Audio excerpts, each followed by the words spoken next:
Hola, ¿qué tal? Bueno, hace ya casi 2 meses que llegamos a Trieste, una ciudad italiana cerquita de la frontera con Eslovenia, donde la situación de los solicitantes de asilo es realmente dramática. La mayoría de las personas que llegan, después de haber atravesado la llamada ruta balcánica, tras solicitar asilo, deben esperar unos entre 30 y 70 días más o menos antes de realmente ser acogidos y pasar a lo que se llama el sistema de acogida de primer nivel, es decir, tener alojamiento y demás. Durante todo ese tiempo, la gente, bueno, pues tiene que estar en la calle. La mayoría de las personas están en un edificio gigante, un edificio abandonado que le llamamos el Silos, que está en unas condiciones, pues bueno, muy precarias. Está lleno de basura, infestado de ratas, lleno de goteras y charcos, y bueno, en unas situaciones poco dignas y bueno, tanto física como psicológicamente un reto para las personas que se ven abocadas a estar ahí. Ahora además es invierno, pues bueno, mucho más difícil, temperaturas cercanas a los 0 grados por la noche, la gente con mucho frío, y además en esta época del año azuza mucho el Bora, que es un viento muy intenso, así un medio huracán, que es muy típico de la zona de Trieste, de la zona noreste de Italia, y lo arrastra todo, con lo cual se lleva por delante las tiendas de campaña, cualquier tipo de pertenencias, mochilas y demás, y eso, bueno, pues complica la vida más aún de lo que ya es de por sí. Las personas que están en este edificio y en otros pequeños lugares de Trieste, bueno, están ahí un poco con la esperanza de poder entrar dentro de un centro de acogida, ¿no? Les reciben promesas de que van a ser trasladados, pero luego las personas van a la cita y dicen que no hay sitio, entonces tienen que volver para atrás, todo esto siempre con tu mochila para arriba y para abajo, y luego cuando son realmente transferidos a centros de acogida, pues bueno, son centros, en nuestra opinión, mal administrados, habitaciones abarrotadas de gente y con un trato bastante poco humano en base a los testimonios de las personas que están allí. Como Non in Kitchen, bueno, desde que llegamos a Trieste trabajamos en red con otros colectivos que ya estaban por allí, como ICS o Línea d'Ombra, por ejemplo, y entonces ahí juntas nos coordinamos para poder repartir alimentos, kits de higiene, ropa, mantas, tiendas de campaña, sacos de dormir, leña también en invierno, en estos edificios y también en la plaza central, ¿no? En la Plaza Libertad, que es un poco donde suceden la mayoría de las actividades, donde se reúne la gente, donde suele llegar la gente por primera vez, ¿no? Cuando vienen desde Eslovenia. Y luego tenemos un proyecto en paralelo que es muy específico, que es para limpiar este edificio abandonado del que hemos hablado, el Silos. Pues tenemos un trabajo para ir casi todos los días, vamos allí, hacemos limpieza, sacamos la basura, intentamos un poco mejorar las condiciones de habitabilidad y con todo el impacto además a nivel psicológico, ¿no? O emocional que tiene para la gente que está allí, que bueno, que hacen parte, ¿no? Digamos, limpiamos todos ahí un poco de forma conjunta, que es un poco la gracia de la actividad. Y así, bueno, pues se han ido creando conexiones y relaciones muy fuertes, ¿no? Muy intensas también con la gente que vive allí. Lo normal es compartir las comidas, compartir las cenas allí en el Silos, bueno, pues mogollón de conversaciones, risas y demás. E incluso hemos hecho algunas actividades también de lo que llamamos el Care on the Move, ¿no? Que sería como cuidados en movimiento en español, yendo también a las ferias, al parque de atracciones ahora en Navidad, algún concierto que ha habido también ahora con el tema de Nochevieja y demás, un poco para que la gente también, ¿no? Cambie y salga un poco de esa rutina de estar ahí a reparar una tienda de campaña sin mucha esperanza y sin solución de continuidad, ¿no? Y un poco repelido por la sociedad que te dice, oye, tú quédate ahí en tu esquina porque eres ciudadano de segunda categoría, ¿no? Que es un poco lo que se les transmite desde la administración. Aparte de esto, a 50 kilómetros de Trieste está la ciudad de Gradiška, donde hay un centro de recepción de solicitantes de asilo. Y bueno, también hemos estado por allí, hemos hablado con muchos de los residentes que hay allí. Y bueno, la situación un poco dantesca. Es un centro que parece más bien una prisión, un centro de detención. Habrá unas 900 personas, aunque en realidad la capacidad es de 400 y eso, bueno, pues lo típico es como una especie de libertad provisional, ¿no? En una cárcel hay que firmar cada vez que entras y que sales, además la gente está registrada con su número, ni siquiera con su nombre, ¿no? Lo cual es bastante poco humano, digámosle, ¿no? Estamos hablando de gente que es solicitante de asilo, se supone que merecen un nivel de protección pues más cercana al cariño que a la criminalización, ¿no? Que realmente es lo que sufren. Y incluso cuando la gente se salta un poco los horarios, tipo hay que volver a las 8 de la tarde y alguien llega a las 9 o a las 10, aplican castigos colectivos, ¿no? Nos han hablado de que se les cortan la electricidad durante unas horas y bueno, cosas un poco que da bastante rabia escuchar. Malos tratos, muchos gritos, condiciones de higiene en los baños así como muy mal todo, comida muy precaria y bueno, nada que nos sorprenda, pero nada que nos deje indiferentes, ¿no? Y que siguen siendo un motivo para continuar en lo que hacemos. Y luego por último hemos estado también en Gorizia, más bien en italiano, que es una ciudad fronteriza con Eslovenia.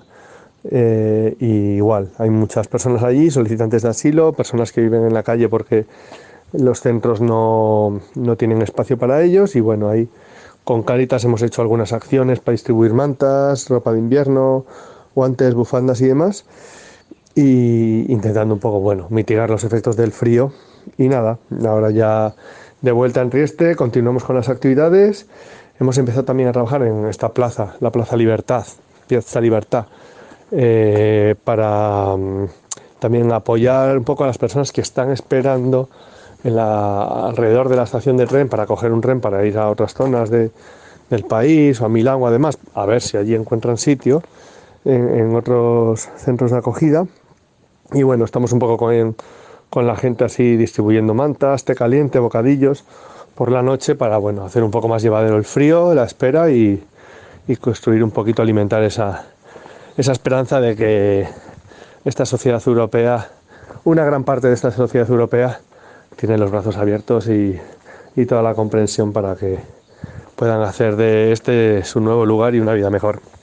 Nada, os mando un abrazo, me he pasado de tiempo, lo sé, lo siento, os quiero.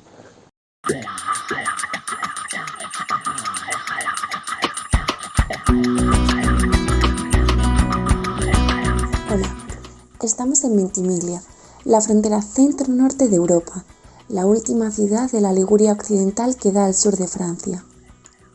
Aunque el invierno priva a la ciudad de sus turistas, el ambiente es bullicioso y cálido. Una mirada superficial podría pasar por alto los lugares donde las personas migrantes comen, duermen y viven su día a día en los márgenes. Durante el invierno, el número de personas en tránsito se reduce drásticamente en comparación con el verano, cuando el pico de llegadas por mar alcanza las costas de Italia. Caritas Ventimiglia, en colaboración con otras organizaciones de la zona, entre las cuales Médicos del Mundo, publicó en diciembre un informe en el que señalaba el número de personas en tránsito registradas, 347. Casi la mitad de ellas proceden de Etiopía, un 24%, y de Eritrea, un 21%. Un país afectado por una guerra civil y otro por una crisis económica sin precedentes. Además, Eritrea es el cuarto país más pobre del mundo. Las actividades que realiza el equipo de Nono in Kitchen aquí son actividades de apoyo para las personas que viven bajo el puente de Vía Tenda. Proporcionamos una ducha con agua caliente, ropa limpia y té caliente con galletas. Bajo el puente, narraciones en varios idiomas se enhebran entre pueblos que viven en el mismo suelo. Las historias de la violencia sufrida se entrecruzan con ideas de vivir un futuro lejos de aquí. Las fronteras conforman nuestra percepción del mundo. Historias y relatos de vidas pasadas marcan un tiempo en el que la esperanza de una vida futura se ve moldeada por la incertidumbre de cruzar la frontera. Francia, España, Bélgica, Holanda, Inglaterra y Canadá son sueños reales vividos con los ojos abiertos. Debido a las políticas migratorias destinadas a securitizar las fronteras, Un número cada vez mayor de personas en tránsito permanecen atrapadas en la frontera sin poder o sin querer solicitar protección internacional en Italia, que consideran un país de tránsito y no el destino final de su viaje. Desde que el gobierno francés decidió restablecer los controles en las fronteras interiores en 2015, la situación migratoria ha alcanzado su punto álgido en materia de devoluciones en caliente. Según los datos publicados por la prefectura de Niza, en el periodo comprendido entre el 1 de enero y el 15 de junio de 2023, 13.395 personas fueron objeto de devolución o detención en la frontera franco-italiana, lo que supone un aumento del 30% con respecto al año anterior. Cifras que en realidad reflejan la orientación de las políticas migratorias europeas, centradas en la contención y en un enfoque securitario, más que en la protección internacional y en los derechos fundamentales de las personas. Frente a las políticas que privan y condenan a muchos a una vida de negación de sus derechos, la red de asociaciones y realidades que operan en Ventimiglia lleva a cabo actividades de control y seguimiento en la frontera. El equipo de Non in Kitchen está presente en la frontera y controla el número de personas que sufren devoluciones en caliente. Desde la frontera italiana también son visibles los contenedores en los que se obliga a pasar la noche a los mal llamados irregulares, que son detenidos después de las 5 de la tarde.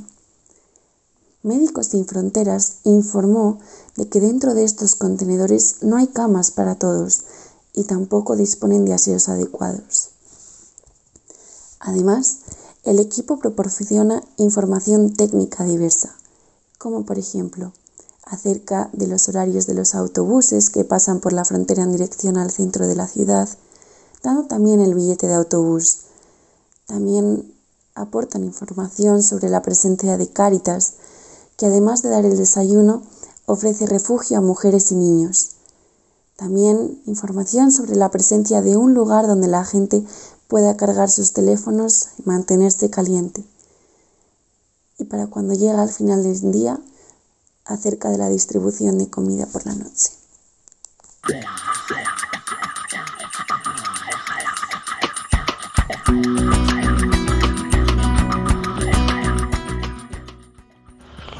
Hola a todo el mundo, soy Bárbara Bécares de Non in Kitchen y os voy a contar las novedades desde Serbia. Los que nos seguís sabéis que en Serbia es frontera con Hungría y con Croacia, que son los dos países de la Unión Europea, por eso hay muchas personas que están allí. En el pasado otoño comenzaron los cuerpos especiales de policía a agarrar a todas las personas que estaban tanto en asentamientos informales como en los campamentos oficiales para llevárselos al sur del país, para alejarlos de la frontera. Teníamos la esperanza de que cuando llegaran las elecciones parlamentarias de Serbia, parase estos desahucios, que además vienen con mucha violencia, como la gente nos cuenta o como la gente documenta con vídeos, pero pasaron las elecciones y la situación sigue igual, lo que nos hace pensar que no era tanto una estrategia política, que también puede ser, sino que se están siguiendo las normas que llegan desde Bruselas, porque Serbia tiene el objetivo de llegar a ser un país de la Unión Europea y para eso tiene que acatar ciertas normas, como la gestión de las personas migrantes. Recientemente también llegaron las fuerzas especiales de policía y evacuaron un campamento en Šid, en la zona cerca de la frontera con Croacia, y se llevaron a las personas a diferentes lugares del sur y del sureste del país. Eso se traduce a que estamos conociendo que hay mucha gente que se está yendo a Bosnia para poder seguir desde ahí su camino hacia la Unión Europea. Quedarse en Serbia en un campamento no te lleva nunca a tener derechos. El hecho de estar en un campamento no te va a hacer que te dé nadie ninguna documentación ni que nadie te dé un permiso de trabajo, y es por eso que la gente intenta seguir su camino. Es por eso que la gente intenta llegar a un país de la Unión Europea donde poder pedir asilo, que es el derecho, aparte el derecho que ellos tienen y que ellas tienen. Entonces, estamos conociendo de mucha gente que se va a Bosnia, y cruzar desde Serbia hacia Bosnia en estos momentos es muy peligroso. Hay un río, que en algunas partes del río es muy ancho, y hay días en los que estamos hasta a menos 10 grados por la noche y la gente tiene que cruzar ese río a escondidas. Entonces, una vez más, repetimos que no cerrar fronteras y tratar de evitar que las personas migren no va a evitar realmente que las personas migren porque es algo natural, sino que lo único que estamos consiguiendo una vez más es que las personas busquen nuevas alternativas y eso pueda llevarles a arriesgar sus vidas y su salud aún más. Muchas gracias.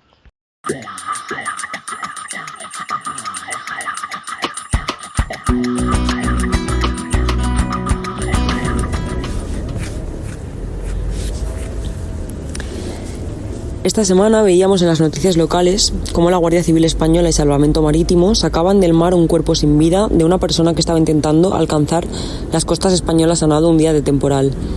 Algunos medios de Ceuta anunciaban este suceso como una acción heroica por parte de las autoridades. Pero estas mismas autoridades dedican cada día a vigilar las costas, buscando en el mar a las personas que intentan cruzar para poder impedírselo. Muchas personas arriesgan sus vidas buscando una vida mejor a falta de alternativas legales y seguras para migrar. Y no, las autoridades españolas no les buscan para ayudarles, les buscan para expulsarles antes de que puedan alcanzar las orillas de Ceuta. Esta violencia tiene nombre y se llama externalización de fronteras. Hay una gran parte de la que desconocemos cifras que no consigue llegar a Ceuta porque muere en el intento. Y es esencial entender que no son muertes en el mar, son políticas que matan. Son injusticias evitables, casi diarias, que quedan en el olvido, y nunca hay ni seguimiento, ni búsqueda, ni reparación. Y la vulneración de derechos no termina al alcanzar suelo español. La lucha diaria que hacen Onen Kitchen en Ceuta se focaliza en las violencias administrativas e institucionales con las que se encuentran las personas al llegar. Sigue resultando imposible tener acceso a solicitar asilo desde la web oficial y sigue creciendo este negocio de citas de asilo. Mientras tanto, muchas personas trabajan sin contrato en unas condiciones muy precarias para poder así tener acceso a este derecho fundamental. Otro derecho violado por el sistema de acogida es la necesidad de una segunda cita en frontera para salir de Ceuta. En teoría, tras pasar un mes y un día de la entrevista de asilo, la persona solicitante tiene derecho a la libre circulación. Pero en Ceuta no es así. En Ceuta se le exige una segunda cita y el paso por comisaría antes de coger el ferry a Algeciras. Y de no pasar por todo este proceso se le impide la embarcación. Todas estas barreras son innecesarias y a la vez muy complicadas de entender si nadie se responsabiliza de explicar estos procedimientos. Desde Onen Kitchen hemos abierto ahora en Ceuta una asesoría legal gratuita, un lugar al que pueden venir tanto mayores como menores de edad a resolver sus dudas sobre el proceso de solicitud de asilo. Entender qué es una orden de expulsión, saber qué han de hacer una vez llegan a la península, cuando se admita denegar su asilo, saber cómo pueden empadronarse, qué hacer si se vulneran sus derechos en el centro de menores, etcétera, etcétera. Consideramos esencial este espacio y que en este los chicos dispongan también de una persona traductora para poder comprender bien sus derechos. Algo que también se echa muy en falta en las administraciones públicas, incluso en el CETI, el Centro de Estancia Temporal de Inmigrantes. En este no se facilita un traductor o traductora cuando los chicos acuden a la abogada, al psicólogo o a consultar cualquiera de sus dudas o situación legal. Hace unas semanas se marcharon 80 personas del CETI a la península y como siempre les avisaron el día de antes y como siempre fue la misma mañana cuando supieron a dónde iban. Supongo que no se habrán planteado cómo afecta psicológicamente a una persona marcharse de un lugar sin apenas procesarlo, sin despedirse, ni pensar qué hacer al llegar porque tampoco te explican a dónde llegas. Y no porque no tengan esa información, más bien porque no hay un interés en facilitar una acogida cómoda y digna. Supongo que se considera suficiente trabajo el hecho de prestar un techo, pero sería impensable este trato y esta falta de información si no se tratara de personas migrantes. Esta falta de interés por trabajar en unas condiciones de acogida abiertas es claramente racista. Y es que, como vemos, la frontera no es solamente Ceuta. La frontera empieza en Ceuta. Y nosotras luchamos aquí porque en esta ciudad no se vulneren los derechos de las personas migrantes. Pero hay que seguir peleando porque estos derechos dejan de violarse también cuando la gente llega a Madrid, a Sevilla, a Valencia, a cualquier lugar en España. Y a pesar de ser solicitantes de asilo, tienen que dormir en la calle. Tienen que trabajar sin contrato en unas condiciones denunciables porque no hay otra manera de salir adelante. Y cuando se pasan los plazos de empadronamiento, recurrir a una denegación, pedir el arraigo laboral o cualquiera de estos procedimientos porque el Estado español no se está haciendo cargo de explicar a las personas cuáles son sus derechos. Y por supuesto que no es un descuido y por supuesto que esto forma parte de las políticas migratorias, que como decíamos al principio, son las que dejan a la gente en la calle, son las que explotan laboralmente a la gente y son las que asesinan a tantas personas en el mar.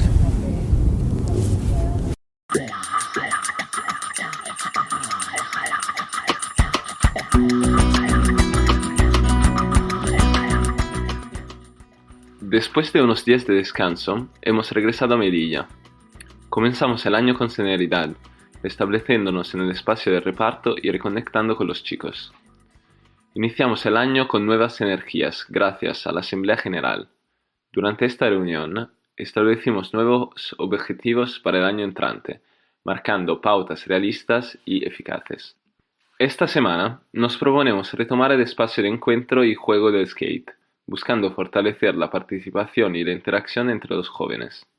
Esta iniciativa no solo busca el desarrollo recreativo, también promover un espacio inclusivo y positivo.